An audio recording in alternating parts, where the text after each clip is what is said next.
여러분 안녕하십니까? 뉴스데스크 제주입니다. 농지법 위반 논란이 일었던 양행정시장에 이어 오늘은 김희연 정무부지사 후보자에 대한 인사청문회가 열렸습니다. 선거공신 보훈 인사와 부하 직원 폭행 논란도 있었지만 도의회 인사청문 특위는 김 후보자에게 적격 판정을 내리면서 맥빠진 청문회로 마쳤습니다. 김항섭 기자의 보도입니다. 삼선 도의원에서 제주도 정무부지사 후보자로 변신한 김희연 후보자. 국민의힘 도의원들은 오영훈 도지사의 선거공신 보훈 인사가 아니냐며 공세에 나섰습니다. 국회의원 보궐선거의 전략공천으로 인한 그 어떤 보상 차원으로 정무부지사 후보로 내정되었다는 여론이 있는데 우리 후보자께서는 어떻게 생각하고 계십니까? 있는 의식이 비슷한 사람끼리 서귀포 시장, 제주시장, 정무부지사를 했을 때 올바른 도민의 합리적인 여론을 잘 전달하고 반영될 수 있겠느냐. 아마 삼선위원회 경륜과 또 지역 주민들과의 소통 문제, 이 부분이 가장 중요하다고 생각을 하지 않았나. 그런 과정 속에서 정무부지사의 역할에 적합하다라고 판단을 내렸다고 저는 생각하고 있습니다. 네, 좋습니다. 음주 교통사고로 벌금형을 받은 전과와 제주도 관광협회 상금 부회장 재임 당시 부하 직원을 폭행했다는 논란도 도마에 올랐습니다. 강원도 정선 카지노에 간 적이 있죠? 네, 있습니다. 예.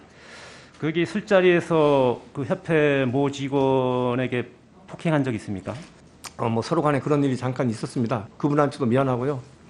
또 어쨌든 공직 생활은 아니었지만 그래도 관광협회 이끄는 과정 속에서 제가 너무 과도한 행동이 아니었나. 네. 반면 더불어민주당 도의원들은 같은 당 원내대표였던 김 후보자를 감싸거나 치켜 세워 눈길을 끌었습니다. 위원장님 그 두 번 하셨고 그다음 부의장님 이렇게 하시면서 아마 업무 능력은 굉장히 있다고 생각하고 있는데요. 여기서 있는 청렴성도 지금 검증받고 있고. 농지법 위반 또는 주민등록법 위반 사항이 보이지 않아서 본 의원은 상당히 고무적이라고 이제 생각을 했습니다.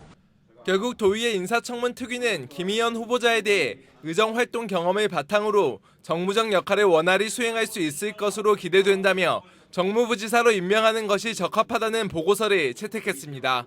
MBC 뉴스 김항섭입니다.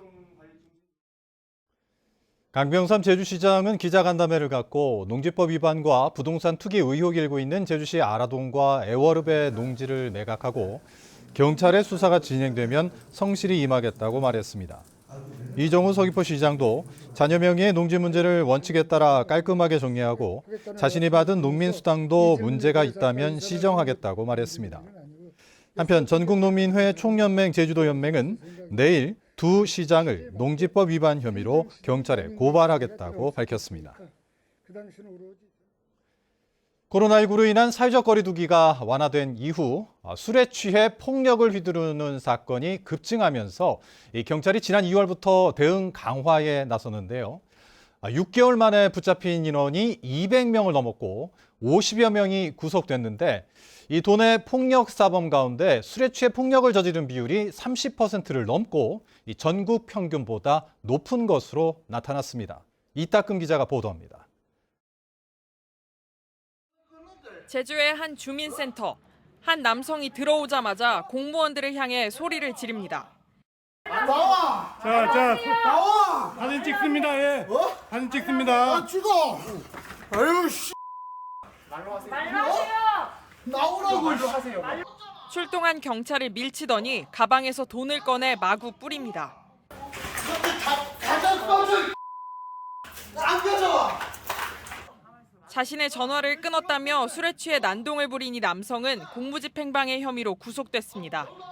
이번에는 제주 시내 한 식당. 모자를 쓴 남성이 소주병을 바닥에 내리칩니다. 삿대질을 하며 일행과 싸움을 벌이더니 말리던 식당 주인도 다쳤습니다. 술 먹어 힘이 좋으니까 화락하게 그냥 확 밀려보니까 그냥 입고 그냥 실신 거려 나가. 걱정됩니다.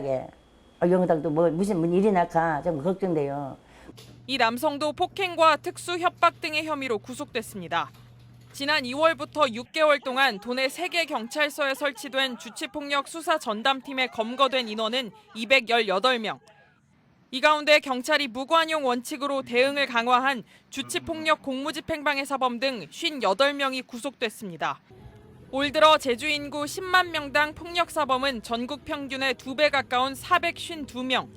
이 가운데 술에 취해 폭력을 저지른 비율은 31%로 전국 평균보다 4%포인트 높습니다. 제주는 여건상 술을 마실 수 있는 시설들이 다른 지역에 비해 한 2배 정도 많습니다. 경찰은 술에 취해 폭력을 휘두른 사범에 대해 재범 가능성 여부를 분석해 구속 수사하겠다며 피해를 당하거나 목격하면 적극 신고하고 과도한 음주는 자제해달라고 당부했습니다. MBC 뉴스 이따금입니다. 일본 제2의 도시 오사카에는 아직도 많은 제1제주인들이 살고 있죠. 이 코로나19 영향 등으로 한국 여행길은 막혔지만 최근에 한류 붐을 타고 이쿠노구 코리아타운이 오사카의 명소로 거듭났는데요. 이곳에 제1제주인의 역사를 담은 자료관 건립이 추진되고 있습니다. 홍수연 기자가 보도합니다. 제1동포 43만여 명 가운데 한국적 동포의 30%가 모여 살고 있는 일본 오사카. 특히 많은 제1제주인들이 거주하는 이쿠노구 코리아타운은 지난해 방문객이 100만 명을 넘어섰습니다. 코로나19로 한국 여행길이 막힌 일본 내 한류 팬들이 한국 음식을 맛보고 문화를 체험하기 위해 찾아든 겁니다. 올 초 인근 3개 상점가가 통합해 사단법인을 조직한 제1동포 상인들. 제1동포와 일본인 모두가 공생하는 거리로 만들겠다는 뜻을 내걸고 역사 자료관 건립을 위한 본격적인 활동에 나섰습니다. 제1동포들이 모여 살게 된 역사적 배경은 잊혀져 가고 한류 상품으로만 소비되는 것이 안타깝게 느껴졌기 때문입니다. 그런 역사의 사실이란 이런 그런 것에 대해서 지금 애들이 흥미도 별로 없고 또 그런데 거기에 대해서 결국 관심 가지려고 지금 안 하는 게 지금 현실이지 않습니까, 지금. 부지와 건물은 홍성익 이사장이 자신의 아틀리에를 제공하고 일본 내 관련 학계와 활동가들이 지원과 기금 모금에 나섰습니다.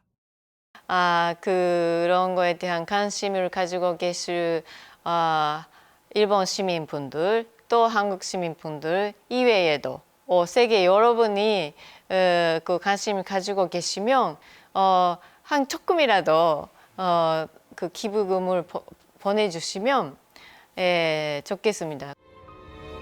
오사카 제1동포의 역사를 담을 자료관은 1923년 제주와 오사카를 잇는 연락선이 생긴 지 100년이 되는 내년 문을 열 계획입니다. MBC 뉴스 홍수현입니다. 제주에서는 어제 코로나19 확진자 2,097명이 발생했고 오늘은 오후 5시까지 1,341명이 확진 판정을 받았습니다.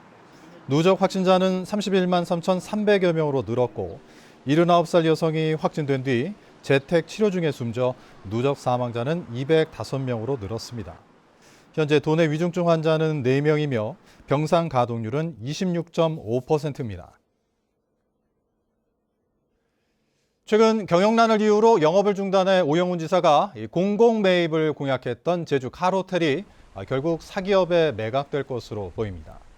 카로텔 네트워크는 이사회를 열어 금융투자회사인 제주드림 PFV에 카로텔 부지와 건물을 950억 원에 매각하기로 했습니다.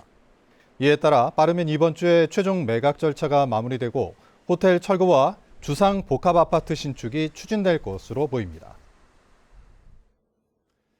추자면 해상풍력반대 대책위원회는 추자면사무소 앞에서 집회를 열고 이 사업자가 일부 어민들을 선동해 사업 승인을 받고 환경 파괴 등 부작용을 알리지 않고 있다며 제주도가 지역 갈등을 유발하는 사업을 철저히 조사해달라고 요구했습니다.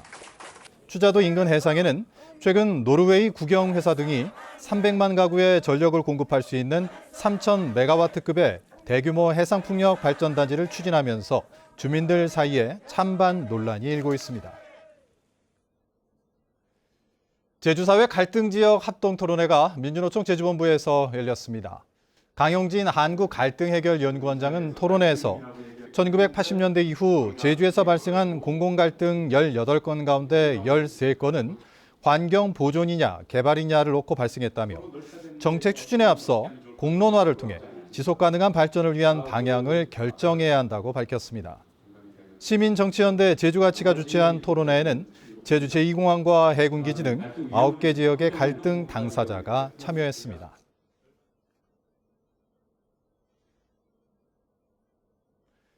이상으로 뉴스데스크 제주를 마칩니다. 시청해주신 여러분 고맙습니다.